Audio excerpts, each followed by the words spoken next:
Spiritual warfare does not end with praying.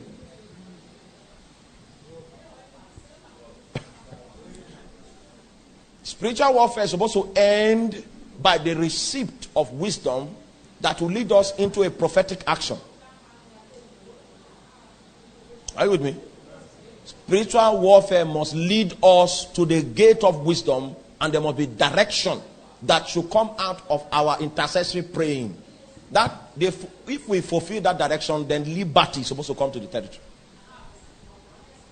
So if we are doing organizational intercession, you say this body is intercessors for Africa, and we come and hold an intercessory prayer crusade, and it doesn't lead to wisdom and direction, I will not attend it again.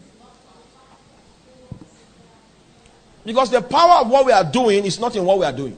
The power of what we are doing is in his ability to what? Yield wisdom. Now, we were talking about Makodi. In our prayers, we have come to discover that there is a gate that needs to be opened. This one is wisdom now, that came out of intercession. And that gate is in the belly of the river. And we need to make mention the name of the river as we open the gate.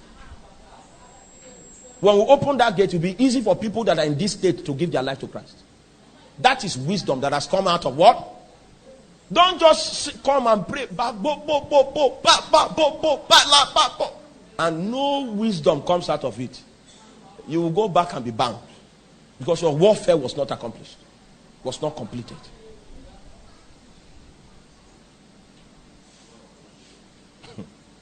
Hallelujah. Now, what I'm teaching you is not as if we were taught. We learned it the hard way, but it would have been better for us if we were instructed in these areas. There is no territory, no family, no yoke, no curse that cannot be broken. But the people that are going to break that curse, going to pierce through that territory, must have their spiritual senses sharpened, because spiritual warfare does not end in praying. It ends in what? The receipt of wisdom and direction to carry out a strategic action that will undo that which the devil has done. In the city of Zaria, my father in the Lord was instructing us when we went to see him that there was a river in Zaria that used to swallow foreigners once a year. Somebody will get drowned. So he got grieved, and then called some of the pastors. They fasted for 3 days, and he was led by God to go and anoint the river. So he went there and anointed. People were there and they saw him. They were wondering what are these pastors? Anointed the river and sealed up his tongue. Till today, the river, people fall into it carelessly, you know. They fall out again. He closed the tongue of the river. The reason why the river was taking people was because it was programmed to take people. The river doesn't have a will of its own, but the bondage of corruption can be manipulated to make it serve a cause which is inconsistent with the cause of its creation. And men of wisdom and stature will have to rise up that will pierce into the spirit realm through spiritual warfare, and they will attack the thing that is facilitating the operation of that river in that way. And when they have attacked it, the spirit of wisdom through the spiritual senses will lead them to do something that will undo that which was done.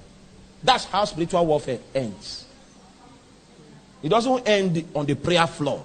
It ends in wisdom and direction. The tongue of the river was closed. Hallelujah. That's spiritual warfare. You say, yes, in your village, this is how witchcraft operates. It's because no strong man has come. By the time strong men, you don't need to visit the palace or visit the, no. 3 days is enough to undo many things that have been done for many years. 3 days is enough time. Spiritual senses. Hallelujah. Just open up like that. All kinds of things can take place. Hallelujah.